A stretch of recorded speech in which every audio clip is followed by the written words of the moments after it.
이거 뭐냐고! 택배 상자가 이렇게 찌그러져 와? 강남.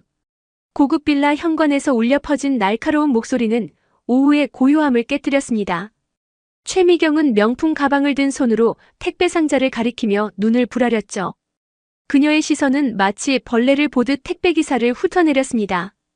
김재현은 고개를 숙인 채 정중하게 답했어요. 죄송합니다. 운송 중에 약간의 손상이 있었던 것 같습니다. 28살의 그는 평범한 택배 유니폼을 입고 있었지만 그 안에 숨겨진 진짜 정체는 아무도 몰랐죠. 김재원 그룹 회장의 손자라는 사실을 말입니다. 최미경의 분노는 더욱 격해졌어요. 뭐, 약간의 손상이라고? 이게 얼마짜리인 줄 알아? 이 안에 들어있는 건 100만 원짜리 도자기야. 그녀는 소리를 높이며 주변 이웃들의 시선까지 끌어모았습니다. 빌라 복도에서 몇몇 주민들이 고개를 내밀어 상황을 구경했죠. 하지만 아무도 나서서 말리려 하지 않았어요. 다들 최미경의 기세에 눌려 멀찍이 떨어져 수군거리기만 했습니다. 아유, 저 아줌마 또 시작이네. 맨날 택배 기사들한테 저래. 불쌍하긴 한데 뭐라 할 수도 없고. 주변의 속삭임들이 김재현의 귀에 들려왔어요. 그는 이런 상황이 처음이 아니라는 걸 깨달았습니다. 최미경은 평소에도 자신보다 약한 위치에 있는 사람들을 이렇게 대해왔던 거죠. 김재현은 여전히 차분한 목소리를 유지했습니다. 정말 죄송합니다. 회사에 연락드려서 배상 처리를 해드리겠습니다. 하지만 그의 정중한 태도는 오히려 최미경의 우월감을 더욱 자극했어요. 그녀는 마치 신분의 차이를 확실히 보여주려는 듯 더욱 거만하게 굴었습니다. 배상? 그런 게 문제가 아니야. 너 같은 애들이 이렇게 대충대충 일하니까 우리가 피해를 보는 거라고. 최미경은 한 발 더 다가서며 김재현을 내려다봤어요.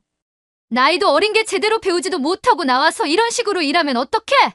그녀의 목소리는 점점 더 커졌습니다. 요즘 젊은 애들은 정말 버르장머리가 없어. 사과도 제대로 못해. 최미경은 김재현의 유니폼을 훑어보며 코웃음을 쳤어요. 택배나 나르는 게 뭐 대단한 일인 줄 아나?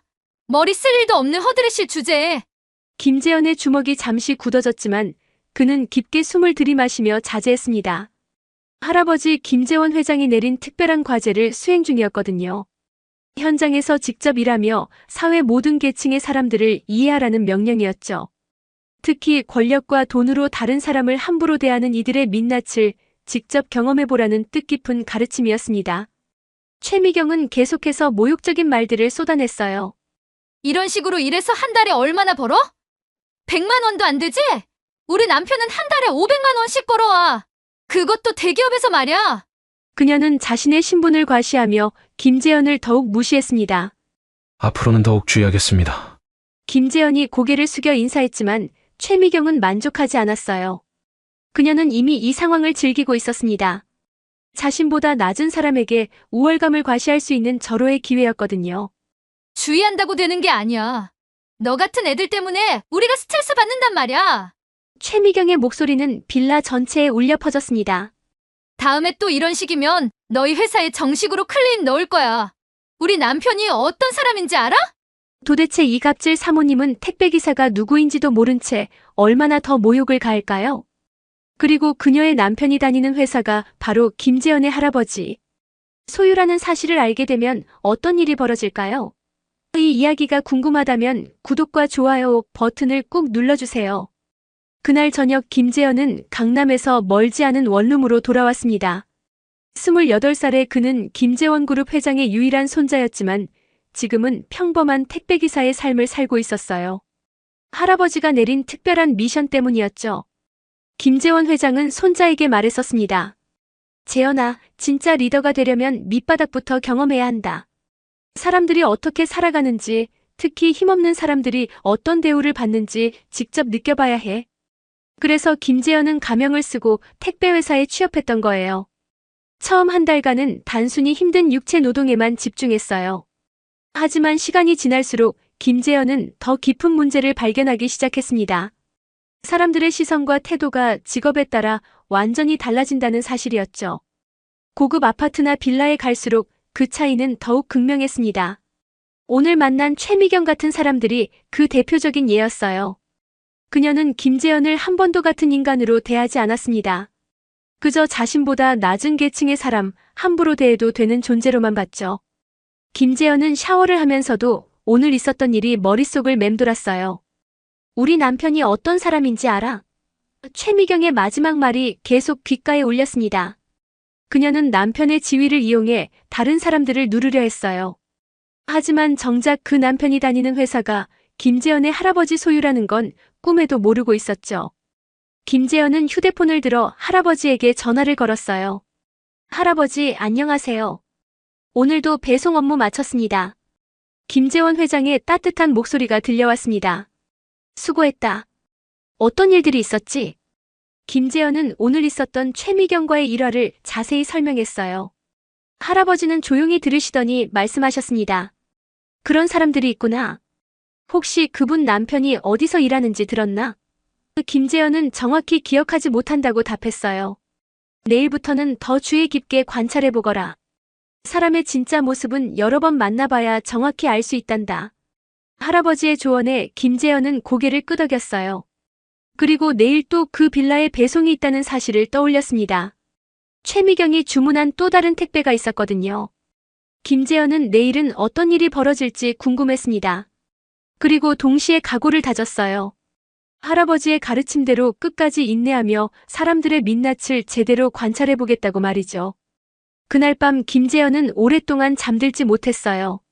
오늘 겪은 모욕들이 계속 떠올랐고 동시에 자신이 누구인지 밝히고 싶은 유혹도 강했습니다. 하지만 그는 참았어요. 이 경험이 자신을 더 나은 리더로 만들어줄 거라는 믿음 때문이었죠. 다음 날 오후 김재현은 다시 최미경의 집 앞에 서 있었습니다. 이번에는 그녀가 온라인으로 주문한 화장품 세트를 배달하러 왔어요. 배를 누르자 익숙한 목소리가 들려왔습니다. 또 너야? 어제 그 일 처리는 제대로 됐어? 김재현은 정중하게 답했습니다. 네, 회사에 보고 드렸고 처리 중에 있습니다. 오늘은 새로운 택배를 가져왔습니다. 문이 열리자 최미경이 나타났어요. 그녀는 어제보다도 더 불쾌한 표정을 짓고 있었습니다. 새로운 택배라고? 또 엉망으로 가져온 거 아니야? 최미경은 택배를 받기도 전에 벌써 불평을 쏟아냈어요. 김재현이 정성스럽게 포장된 상자를 내밀자 그녀는 꼼꼼히 검사하기 시작했습니다. 마치 흠을 찾기 위해 애쓰는 것 같았어요. 이게 뭐야? 테이프가 삐뚤어져 있잖아. 최미경은 정말 사소한 부분까지 트집을 잡았습니다. 너희 회사는 포장 교육도 제대로 안 시키나? 이런 식으로 일하면서 돈 받을 생각을 해? 김재현은 속으로 깊은 한숨을 내쉬었어요. 테이프의 각도가 조금 틀어진 것뿐인데 마치 큰 잘못이라도 저지른 것처럼 호들갑을 떨고 있었습니다. 죄송합니다. 다음부터는 더욱 신경 쓰겠습니다. 다음부터는? 지금도 문제인데 다음이 어디 있어? 최미경의 목소리가 점점 커졌어요. 너 정말 성의가 없구나. 어제 사과한다고 했으면서 또 이런 식이야? 그녀는 김재현을 마치 하급자를 다루듯 꾸짖었습니다. 주변에서 지켜보던 이웃들이 또다시 고개를 내밀었어요. 하지만 여전히 아무도 말리려 하지 않았습니다. 오히려 몇몇은 구경거리를 즐기는 듯한 표정이었죠. 최미경의 갑질이 일상이 되어버린 이 동네에서는 이런 광경이 특별할 것도 없었어요. 아유, 저 아줌마 오늘도 시작이네. 택배 오는 날마다 저래. 정말 불쌍해. 그래도 뭐라 할 수는 없지. 무서워서. 김재현은 주변의 수군거림을 들으며 이 상황의 심각성을 더욱 깨달았어요. 최미경 같은 사람들 때문에 얼마나 많은 선량한 사람들이 고통받고 있는지 말이죠. 최미경은 계속해서 김재현을 질책했습니다. 너 몇 살이야? 나보다 훨씬 어리겠지? 그런데 어른한테 이런 식으로 일을 해? 그녀는 나이를 이용해 김재현을 더욱 깔보려 했어요. 요즘 젊은 애들은 정말 예의가 없어. 부모가 어떻게 키웠는지 궁금하다. 이때 김재현의 참을성이 한계에 달했어요. 자신에 대한 모욕은 참을 수 있었지만 부모에 대한 언급은 다른 문제였습니다. 하지만 그는 여전히 자제했어요. 할아버지의 가르침을 떠올리며 깊게 호흡했습니다. 정말 죄송합니다. 앞으로는 이런 일이 없도록 하겠습니다. 김재현의 정중한 태도는 변하지 않았어요. 하지만 그의 내면에는 분노와 함께 다른 감정도 자라고 있었습니다. 언젠가는 이런 갑질을 당하는 사람들을 위해 무언가 해야겠다는 다짐이었죠. 그날 저녁 김재현은 평소보다 더 무거운 발걸음으로 집에 돌아왔습니다. 이틀 연속으로 최미경에게서 당한 모욕들이 마음에 깊이 박혀 있었어요. 샤워를 마치고 거울을 보니 지친 자신의 모습이 보였습니다. 김재현은 자신에게 질문했어요. 정말 이렇게까지 참아야 할까? 신분을 밝히면 당장 모든 게 해결될 텐데 굳이 이런 굴욕을 견뎌야 하는 이유가 있을까 싶었습니다. 하지만 동시에 할아버지의 말씀이 떠올랐어요. 진짜 리더십은 권력이 아니라 인내에서 나온단다. 힘이 있을 때 보여주는 관용은 진짜 관용이 아니야. 정말 무력할 때도 품위를 잃지 않는 게 진정한 인품이지. 김재원 회장의 이런 가르침 때문에 김재현은 계속 참고 있었어요. 하지만 마음 한구석에서는 복수에 대한 생각도 자라고 있었습니다. 언젠가 최미경이 자신의 진짜 정체를 알게 되면 어떤 표정을 지을까 상상하며 쓴웃음을 지었어요. 다음 날 아침 김재현은 택배회사에 출근했어요. 동료들과 함께 차에 택배를 싣고 배송 준비를 하는데 선배 기사가 말을 걸었습니다. 재현아, 요즘 힘들어 보이는데 괜찮아? 네, 괜찮습니다. 김재현은 억지로 미소를 지었어요. 하지만 선배는 눈치를 챘습니다. 혹시 고객 때문에 스트레스 받나? 일하다 보면 정말 별의별 사람 다 만나게 되거든. 선배의 말에 김재현은 고개를 끄덕였어요. 네, 조금 그런 게 있긴 합니다. 선배는 경험담을 들려줬습니다. 나도 처음엔 힘들었어. 특히 잘 사는 동네 갈 때마다 기가 죽곤 했지. 그런데 이거 알아? 그런 사람들 대부분은 자기도 모르게 그렇게 행동하는 거야. 자기도 모르게요? 김재현이 궁금해하자 선배가 설명했어요. 응. 사회적 지위나 경제력으로 사람을 판단하는 게 너무 자연스러워진 거지. 그래서 우리 같은 사람은 자동으로 무시하게 되는 거야. 악의가 있어서가 아니라 그냥 습관처럼. 선배의 말은 김재현에게 새로운 관점을 제공했어요. 최미경의 행동이 단순한 성격 문제가 아니라 사회 구조적인 문제일 수도 있다는 생각이 들었습니다. 하지만 동시에 그것이 갑질을 정당화하는 이유는 될 수 없다고도 생각했어요. 오후가 되자 김재현은 또다시 최미경의 집으로 향해야 했어요. 이번 주에만 벌써 3번째였습니다. 그녀는 온라인 쇼핑을 자주 하는 편이었고 그때마다 김재현이 담당 구역이라 배송을 맡게 되었죠. 빌라 앞에 도착하자 김재현은 잠시 망설였어요. 오늘도 또 모욕을 당할 텐데 정말 이대로 참아야 할까 싶었습니다. 하지만 그는 마음을 다잡았어요. 이 모든 경험이 자신을 성장시킬 거라고 믿으며 배를 눌렀습니다. 또 왔네. 최미경의 목소리에는 이미 짜증이 섞여 있었어요. 문이 열리자 그녀가 팔짱을 끼고 김재현을 노려봤습니다. 이번엔 또 뭘 잘못 가져온 거야? 김재현은 깊게 숨을 들이마셨어요. 오늘은 어떤 일이 벌어질지 예상할 수 없었지만 한 가지는 확실했습니다. 언젠가 진실이 밝혀질 때까지 자신은 계속 인내할 거라는 것이었죠. 이번엔 또 뭔 문제야? 최미경이 택배 상자를 받자마자 까다롭게 검사하기 시작했어요. 김재현은 오늘만큼은 완벽하게 준비했다고 생각했는데 그녀는 여전히 불만을 찾아냈습니다. 배송 시간이 늦었잖아. 나 오후 2시에 받는다고 했는데 지금 몇 시야? 김재현이 시계를 보니 오후 2시 10분이었어요. 겨우 10분 늦었을 뿐인데 최미경은 마치 몇 시간 늦은 것처럼 호들갑을 떨었습니다. 죄송합니다. 교통체증 때문에 조금 늦었습니다. 교통체증? 그럼 미리 출발했어야지. 최미경의 목소리가 빌라 전체에 울려 퍼졌어요. 너희는 왜 이렇게 시간 약속을 지킬 줄 모르는 거야? 이러니까 택배 일이 하급 직업이라고 하는 거야. 하급 직업이라는 말에 김재현의 표정이 굳어졌어요. 모든 직업은 소중하고 존중받아야 한다고 생각했는데 최미경은 직업의 귀천을 나누며 사람들을 차별하고 있었습니다. 직업에는 귀천이 없다고 생각합니다. 뭐? 최미경은 김재현의 말에 깜짝 놀랐어요. 지금까지 얌전히 사과만 하던 택배기사가 갑자기 반박을 한 거였죠. 너 지금 나한테 말대답하는 거야? 그녀의 얼굴이 붉어지기 시작했어요. 김재현은 자신도 모르게 내뱉은 말을 후회했지만 이미 늦었어요. 최미경의 분노가 폭발하기 시작했습니다. 아니, 이게 뭐야? 택배나 나르는 주제에 나한테 훈계를 해? 내가 뭔데? 죄송합니다. 제가 말이 과했습니다. 김재현이 고개를 숙였지만 최미경은 멈추지 않았어요. 오히려 더욱 격분했습니다. 과한 정도가 아니야. 너 지금 완전히 건방진 거야. 그때 최미경의 휴대폰이 울렸어요. 남편인 최 부장에게서 온 전화였습니다. 여보, 지금 뭐해? 최 부장의 목소리가 스피커폰으로 들렸어요. 최미경은 전화를 받으며 김재현을 째려봤습니다. 아니, 지금 택배기사가 나한테 말대답을 해서 혼내는 중이야. 최미경이 남편에게 상황을 설명하자 최 부장의 목소리가 들려왔어요. 뭐? 그런 놈이 있어? 당장 회사에 신고해버려. 내가 아는 사람한테 부탁해서 그 회사랑 거래 끊게 할 수도 있어. 김재현은 최 부장의 말을 들으며 씁쓸한 미소를 지었어요. 권력을 이용해 약자를 누르려는 전형적인 갑질이었습니다. 하지만 정작 그들은 김재현이 누구인지 그리고 최 부장이 다니는 회사가 누구 소유인지 전혀 모르고 있었죠. 그래, 여보가 맞아. 이런 건방진 놈은 확실히 혼내줘야 해. 최미경은 남편의 말에 힘을 얻어 더욱 거세게 김재현을 몰아붙였어요. 너 이름이 뭐야?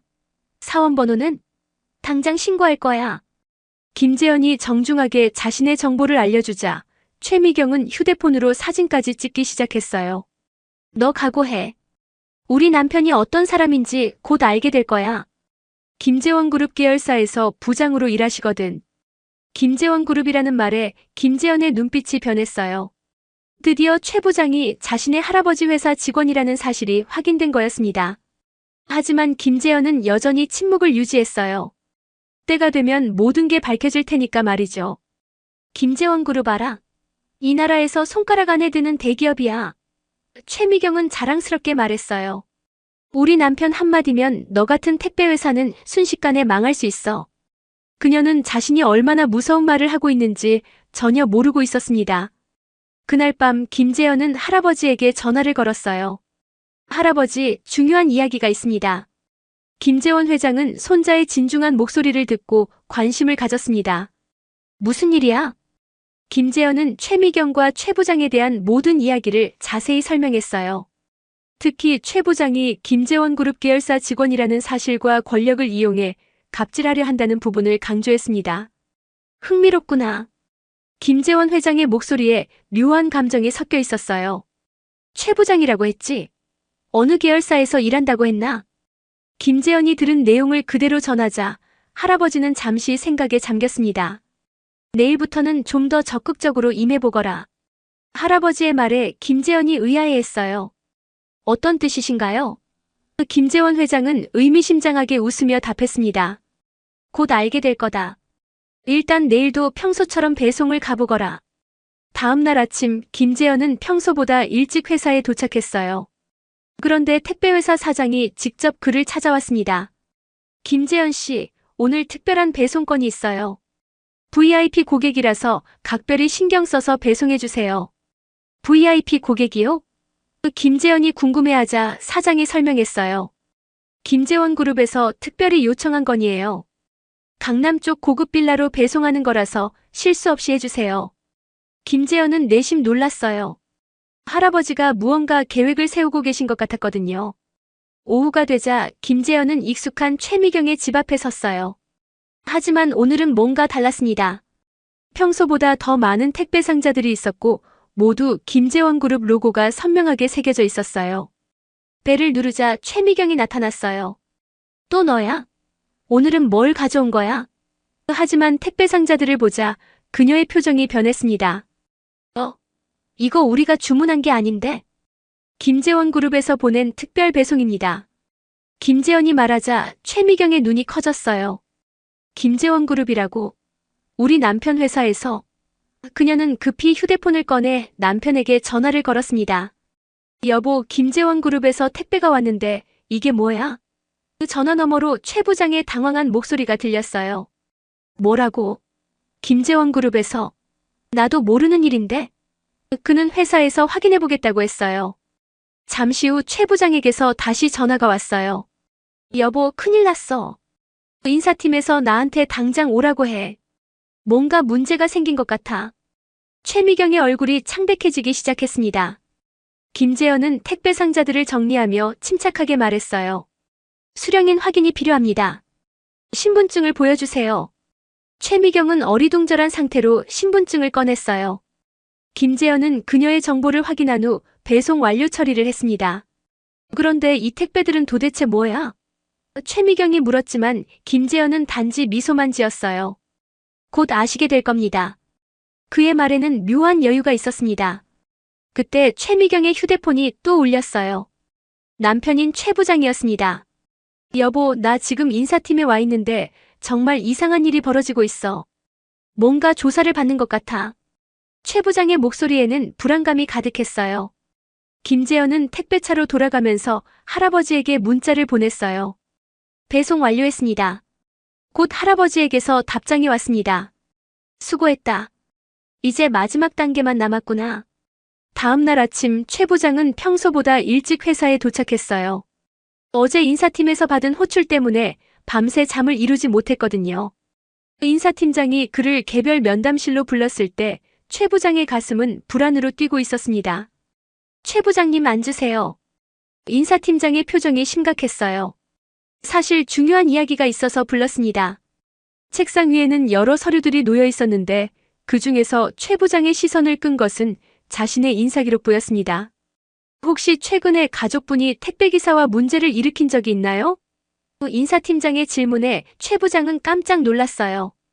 택배기사요? 아, 그게 아내가 좀 까다로운 편이라서. 그는 얼버무리려 했지만 인사팀장의 표정은 더욱 굳어졌습니다. 김재원 회장님께서 직접 지시하신 건입니다. 인사팀장의 말에 최 부장의 얼굴이 창백해졌어요. 회장님이 직접요? 그는 믿을 수 없다는 표정이었습니다. 김재원 회장이 왜 자신의 사소한 가정사에 관심을 가질까요? 인사팀장은 서류를 넘기며 설명했어요. 회장님께서 말씀하시길 우리 회사 직원의 가족이 사회적 약자를 어떻게 대하는지 살펴보고 싶다고 하셨습니다. 그래서 조사를 해봤는데 그는 잠시 말을 멈추고 최 부장을 바라봤어요. 부인분이 택배기사에게 상당히 무례하게 행동하신 것으로 파악됩니다. 심지어 우리 회사의 영향력을 이용해 협박까지 하셨다고요. 인사팀장의 말에 최 부장은 식은땀이 흘렀어요. 그게 아내가 좀 성격이 급해서. 최 부장님. 인사팀장이 엄숙하게 말했어요. 김재원 그룹의 핵심 가치 중 하나가 바로 상호 존중입니다. 직원 개인의 문제라고 해서 회사가 모르는 척할 수는 없어요. 그는 책상 서랍에서 또 다른 서류를 꺼냈습니다. 이건 해고 통지서입니다. 인사팀장의 말에 최 부장이 벌떡 일어섰어요. 해고라니요? 제가 뭘 잘못했다는 거예요? 하지만 인사팀장은 차분하게 설명했습니다. 직접적으로는 부인분의 행동이지만 최 부장님도 그 과정에서 회사의 권위를 이용한 협박에 동조하셨습니다. 최 부장은 무릎이 꺾이는 느낌이었어요. 20년간 다닌 회사에서 갑자기 해고를 당한다는 게 믿어지지 않았습니다. 제발 한 번만 봐주세요. 다시는 이런 일 없을 거예요. 죄송하지만 이미 결정된 사항입니다. 인사팀장이 서류를 건네며 말했어요. 오늘까지 개인 물건을 정리하시고 내일부터는 출근하지 마세요. 최 부장은 떨리는 손으로 해고 통지서를 받았습니다. 한편 최미경은 집에서 남편의 전화를 기다리고 있었어요. 어제부터 계속 이상한 일들이 벌어지고 있어서 불안했거든요. 특히 김재원 그룹에서 온 택배는 아직도 의문이었습니다. 상자를 열어보니 회사 홍보 자료와 함께 직원 가족 예의교육 책자가 들어있었거든요. 드디어 최 부장에게서 전화가 왔어요. 여보, 나 해고됐어. 최 부장의 목소리는 완전히 절망에 빠져 있었습니다. 뭐라고? 해고라니? 최미경은 믿을 수 없다는 표정이었어요. 우리가 택배기사한테 한 짓 때문이야. 김재원 회장이 직접 지시했다고 해. 최 부장의 설명을 듣고 나서야 최미경은 상황의 심각성을 깨달았어요. 그리고 문득 그 택배기사의 여유로운 미소가 떠올랐습니다. 그날 오후 최미경은 창백한 얼굴로 집 앞 계단에 앉아 있었어요. 남편이 해고됐다는 소식에 정신이 혼미했습니다. 20년간 다니던 회사에서 갑자기 쫓겨났다는 게 현실감이 없었어요. 그때 익숙한 택배차가 빌라 앞에 섰습니다. 김재현이 내려서 최미경을 바라봤어요. 오늘은 평소와 분위기가 달랐습니다. 그의 표정에는 어떤 여유와 확신이 있었죠. 마지막 배송입니다. 김재현이 작은 상자 하나를 들고 다가왔어요. 최미경은 고개를 들어 그를 바라봤습니다. 너 혹시 그녀의 목소리는 떨리고 있었어요. 김재현은 미소를 지으며 상자를 건넸어요. 열어보세요.